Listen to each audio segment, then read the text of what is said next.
صحبت اللہ والوں کی، صحبت اللہ والوں کی، اللہ سے ملوا جاتی ہے صحبت اللہ والوں کی، اپنا رنگ دکھا جاتی ہے۔ الحمد للہ رب العالمین والعاقبۃ للمتقین والصلاة والسلام علی رسولہ الکریم، اما بعد۔ شہدائیان نبوت، عاشقان رسالت، نوجوانان اسلام، پیران نیک انجام، یہ گھڑیاں بہت ہی مقدس گھڑیاں ہیں۔ یہ ساعتیں بے حد مبارک ساعتیں ہیں۔ یہ محفل انتہائی پاکیزہ محفل ہے۔ اللہ اللہ اس محفل کے مقام کا کیا کوئی اندازہ کر سکتا ہے، جسے ملائکہ رحمت جیسی نورانی مخلوق اپنی جلوہ سامانیوں سے مزین کر رہی ہو اور جسے اپنی آغوش رحمت میں ڈھانک لیے ہو۔ فرمایا، راست بازوں کے سردار، پاک بازوں کے سرتاج نبی رحمت نے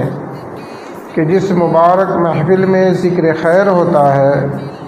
اس کو ملائکہ رحمت پروانہ وار آ کر گھیر لیتے ہیں۔ ناز کرتے ہیں ملک ایسی زمیں پر اسعد، ناز کرتے ہیں ملک ایسی زمیں پر اسعد، جس پہ دو چار گھڑی ذکر خدا ہوتا ہے۔ ایسی مبارک محفل میں، ایسے مقدس ساعتوں میں ذکر خون ریز داستانوں کا نہیں ہوگا، ننگے انسانیت قصوں اور دشمن آدمیت کہانیوں کا تذکرہ نہیں ہوگا، بلکہ آج میری موضوع کا جو عنوان ہے وہ اس کائنات کا کوئی ایک پھول نہیں بلکہ گلدستہ ایک کائنات ہے، جس میں ہر قسم کے پھول گودے گئے ہیں، جس میں خلق سخا کا پھول ہے، جس میں عفو درگزر کا بھی پھول ہے، جس میں رحم و کرم کی عطر بیزیاں بھی ہیں، جس میں شفقت و پیار کی گلکاریاں بھی ہیں۔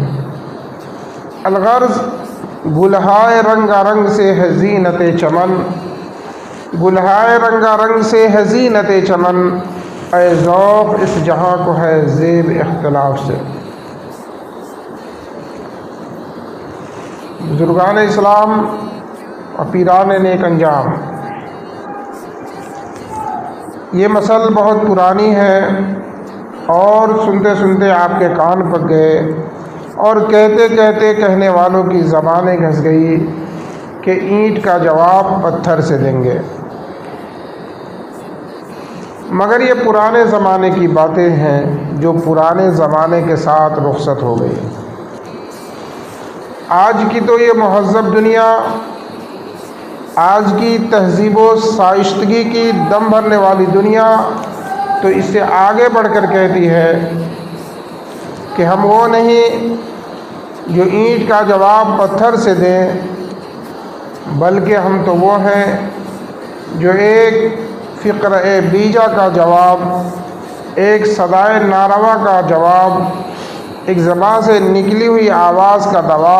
جواب ہم توپوں اور ٹینکوں سے دیں گے، اور جو ہماری حکومت کے خلاف علم بغاوت بلند کرے گا، اس کی آواز کو ہم توپوں کی طاقت سے دبا دیں گے، اس کے سروں کو ہم ٹینکوں کی مدد سے کچل دیں گے۔ محترم دوستو، دور کی نہیں، ابھی حال کی بات ہے۔ تاریخ پڑھنے والوں، میڈیا پر نظر رکھنے والوں کو پوری دنیا میں جو حالات ہیں سب کو معلوم ہے کہ مظلوم عربوں کے ساتھ کیا کیا گیا، چچینیا اور بوسنیا کے مسلمانوں کے ساتھ کیسے سلوک اپنائے گئے، افغانستان کے نہتوں کو کس طرح خاک و خون میں نہلایا گیا، ملک شام، فلسطین، یمن، عراق، یہ وہ جگہ ہیں جہاں لاکھوں لوگوں کو تحطیع کر دیا گیا اور صفحہ ہستی سے مٹا دیا گیا۔ بلا شبہ تاریخ نے سب کچھ سنا، سب کچھ دیکھا گیا، لیکن اے تاریخ، تجھے اپنی صداقت کا واسطہ، اے انقلاب زمانہ، تجھے اپنی صداقت کی قسم کہ بتا ان فرما رواؤں میں، ان سپہ سالاروں میں کوئی ایسا بھی گزرا ہے جس نے گالیاں دینے والوں کو دعائیں دی ہو، گردن پر خنجر چلانے والوں کے گلے میں پھولوں اور موتیوں کا ہار پیش کیا ہو،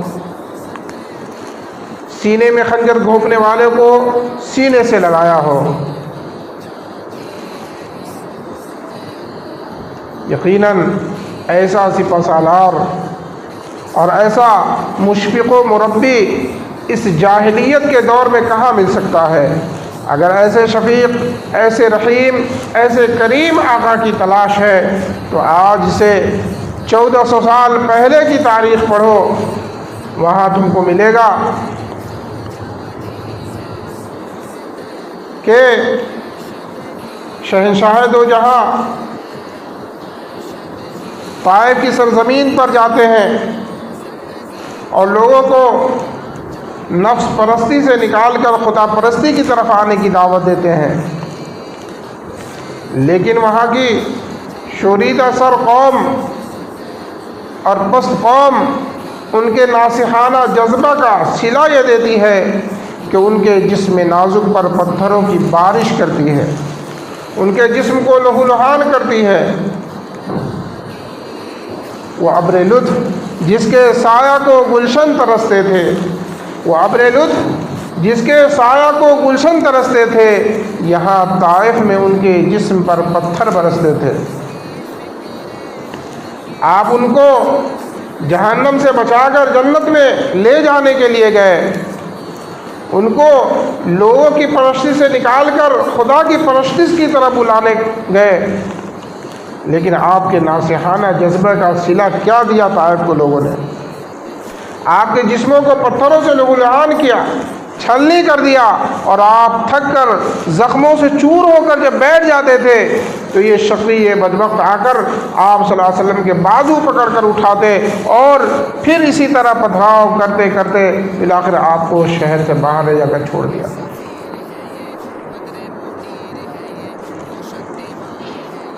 تو آپ تو اس ذات کے دلارا تھے، اس ذات کے محبوب تھے جس کے قبضہ قدرت میں ساری کائنات ہے، جو بحر و بر اور خشکی و تری اور دریا و پہاڑ ہر ایک کا مالک ہے۔ اس کی غیرت قہاری کہاں تک صبر کرتی؟ جوش آیا، 14 طبق لرز اٹھے اور پہاڑوں کے فرشتوں کو حکم ہوا کہ جاؤ اور جس طرح سے بھی ہو میرے محبوب کی تسکین کرو۔ پہاڑ کے فرشتے آتے ہیں، دست بستہ عرض کرتے ہیں، اے محمد صلی اللہ علیہ وسلم، آپ کی قوم نے جو آپ کے ساتھ جو سلوک کیا ہے، جو برتاؤ کیا ہے، پروردگار عالم نے پہاڑ کے فرشتوں کو بھیجا ہے کہ آپ اگر چاہیں، آپ جو حکم کریں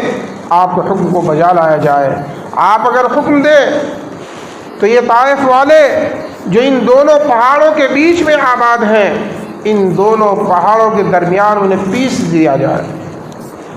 اسے نیست و نابود کر دیا جائے، اس دنیا سے اس کے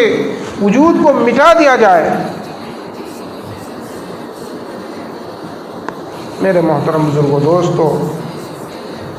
غور کیجئے، سوچئے کہ اس ہستی کو کتنا اختیار دیا گیا تھا۔ وہ اینٹ کا جواب پتھر سے نہیں، وہ اینٹ کا جواب چٹانوں سے نہیں، بلکہ وہ اینٹ کا جواب پہاڑوں سے دے سکتا تھا، لیکن وہ یہ نہیں فرمایا کہ میں اینٹ کا جواب پتھر سے دوں گا،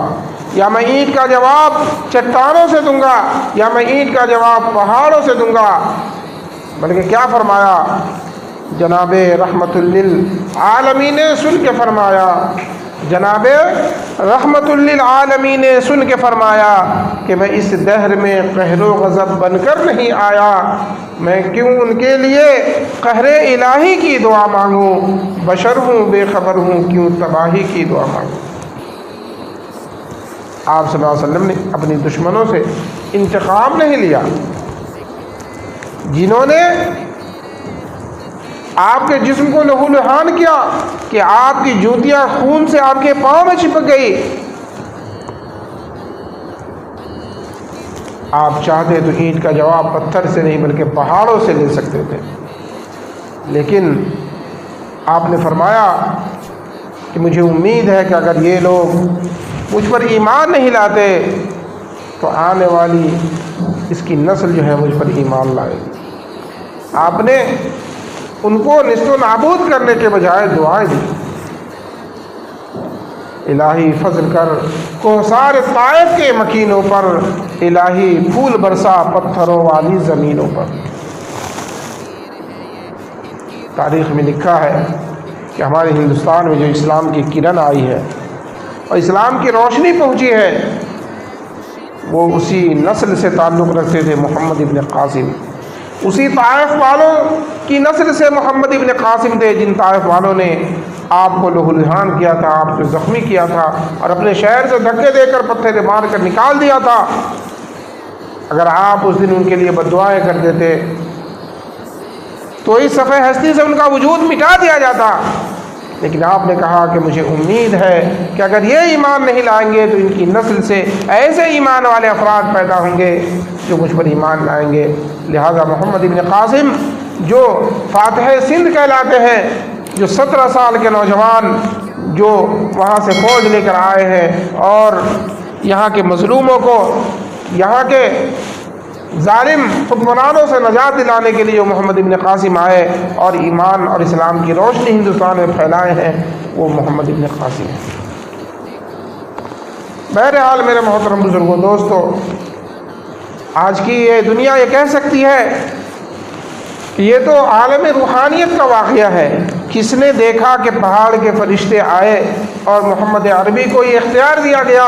کہ اگر آپ چاہیں تو اپنے دشمنوں کو دونوں پہاڑ کے بیچ میں پیس دیں۔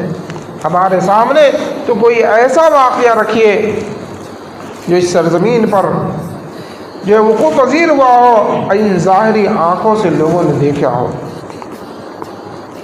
سیرت رسول میں ایسے بھی بے شمار واقعات موجود ہیں۔ اس وقت کو یاد کیجئے جب محمد عربی صلی اللہ علیہ وسلم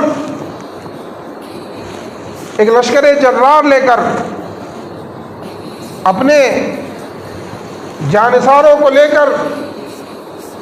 مکہ کی سرزمین پر داخل ہوتے ہیں، اور وہ اس شان سے داخل ہوتے ہیں کہ وہ طائف کی طرح ایک غریب پردیسی خانمہ برباد نہیں ہوتے، بلکہ شاہ مدینہ کی شکل میں جو ہے وہاں داخل ہوتے ہیں اور ایک لشکر جرار لے کر جاتے ہیں۔ ایسے جانثاروں اور فداکاروں کا دستہ آپ کے ساتھ ہوتا ہے جن کے دلوں میں جذبہ انتقام بھرا ہوا ہوتا ہے۔ کوئی کہتا ہے کہ الیوم نزحل الخلیل عن خلیلہ، کہ آج شمشیر و سنان کی جنگ سے وہ بدحواسی پیدا کریں گے، ایسی وحشت پیدا کریں گے کہ ایک دوست اپنے دوست کو بھول جائے گا۔ کوئی اپنے زخموں کے ٹانکے توڑتا اور کہتا کہ آج الیوم یوم المسربہ، کہ آج انتقام کا دن ہے، آج بدلے کا دن ہے۔ جنہوں نے ہم پر ظلم و ستم کی مشقیں کی تھی، ظلم و ستم کی انتہا کر دی تھی، ہر طرح کے مصائب و آلام ہم پر توڑے گئے تھے، آج ان سے انتقام کا دن ہے۔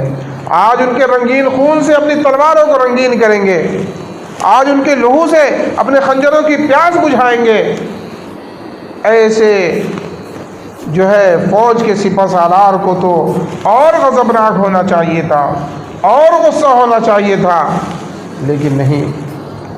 آپ صلی اللہ علیہ وسلم جو ہے اپنے ساتھیوں کو سمجھاتے ہیں کہ آج انتقام کا دن نہیں ہے، آج بدلہ لینے کا دن نہیں ہے، بلکہ الیوم یوم المرحمہ، آج تو رحم کرنے کا دن ہے، آج تو ترس کھانے کا دن ہے۔ آج جنہوں نے ہمارے گلوں پر تلواریں چلائی تھی، آج ان کو گلے لگانے کا دن ہے۔ جنہوں نے پیٹ میں خنجر چبھائے تھے، آج ان کو اپنے سینے سے لگانے کا دن ہے۔ جنہوں نے راستے میں کانٹے بچھائے تھے، ان کے گلے میں پھولوں کا ہار ڈالنے کا دن ہے۔ آج جنہوں نے جو ہے گالیاں دی تھی، ان کو جو ہے دعا دینے کا دن ہے۔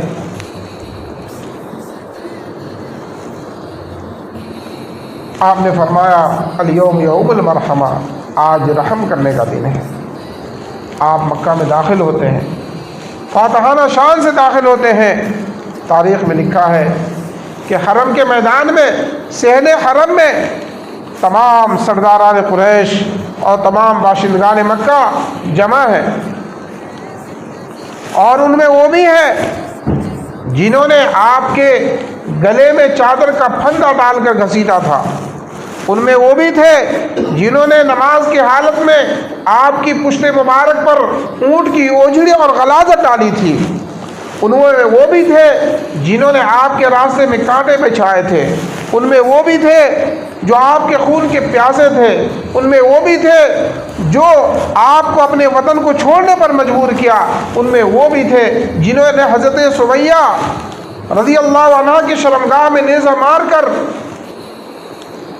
شہید کیا تھا۔ وہ تمام کے تمام دشمن وہاں اکٹھا تھے، سر جھکائے ہوئے بیٹھے تھے، سب اپنے اپنے پرانے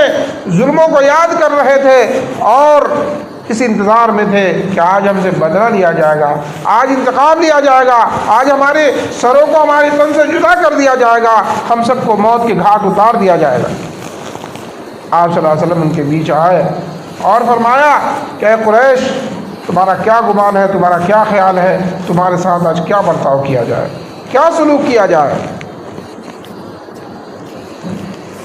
قریش مکہ تاڑ گئے، کہا کہ آپ تو شریف ہیں اور شریف کے بیٹے ہیں اور شریفوں سے نیکی اور اچھائی کی توقع اور امید رکھتے ہیں۔ آپ صلی اللہ علیہ وسلم نے ارشاد فرمایا لا تثریب علیکم اليوم اذهبوا وانتم الطلقاء، آج تم پر کوئی مواخذہ نہیں ہے، کوئی گرفت نہیں ہے، کوئی انتقام نہیں ہے، کوئی بدلہ نہیں ہے، جاؤ تم سب کے سب آزاد ہو۔ آپ نے چھوڑ دیا اور اعلان فرما دیا من دخل دار ابی سفیان فهو آمن، جو ابو سفیان کے گھر میں چلا جائے اس کو وہ مامون ہے، اسے امن ہے، اس کے ساتھ کوئی چھیڑ چھاڑ نہیں کی جائے گی۔ من اغلق بابہ فهو آمن، جو اپنے گھر کا دروازہ بند کر لے وہ بھی مامون،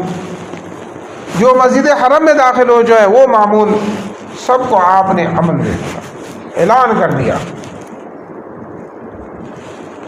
تو میرے محترم بزرگوں دوستو، یہ آپ کی ذات ہے جو آپ نے اپنی جان کے دشمنوں کو اور وہ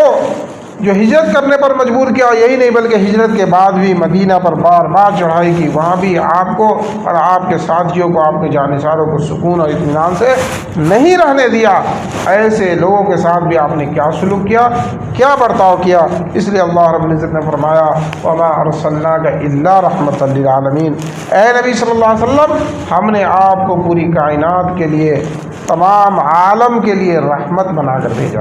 اس لیے ہم شوق سے، فخر سے، ناز کے ساتھ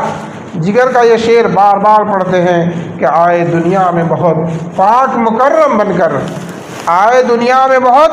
پاک مکرم بن کر، کوئی آیا نہ مگر رحمت عالم بن کر۔ تو میرے محترم بزرگوں دوستو، ہمیں سیرت پاک سے یہ سبق لینے کی ضرورت ہے کہ ہمارے نبی نے غیروں کے ساتھ کیا سلوک کیا، کیا برتاؤ کیا۔ ہمیں بھی، ہم اس نبی رحمت کے امتی ہیں، ہمیں بھی دنیا کے لیے رحمت ہونا چاہیے، ہمیں زحمت نہیں بننا ہے۔ ہم دنیا کو پیام امن دے، پیام رحمت دے، اور دنیا ہمارے شر سے محفوظ ہو، ہمیں یہ ثبوت دینا ہے۔ آج ہم اسلام کی راہ میں ہم ہی لوگ زیادہ حائل ہیں، ہم اخلاق نبوی سے دور ہٹ گئے ہیں، ہم نبوی اخلاق کو چھوڑ بیٹھے ہیں۔ ہمارے آج کی دنیا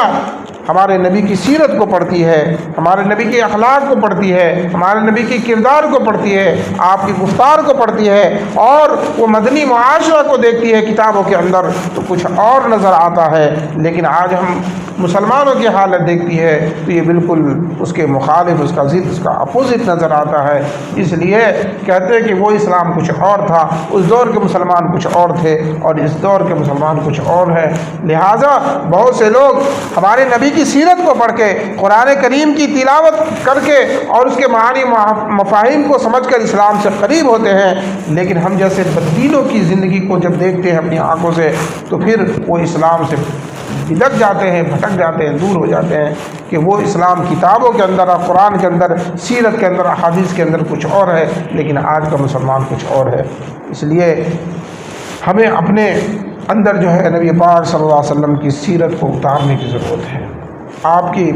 بتائی ہوئی سنتوں اور آپ کے بتائے ہوئے اخلاق و کردار کو اپنی زندگی میں لانے کی ضرورت ہے، تب جا کر اس دنیا میں امن و امان اور شانتی اور امن قائم ہوگا، اور دنیا میں اسلام کا سورج پھر سے طلوع اور روشن ہوگا۔ اللہ تعالی ہمیں سنتوں پر عمل کی توفیق نصیب فرمائے، آمین و آمین۔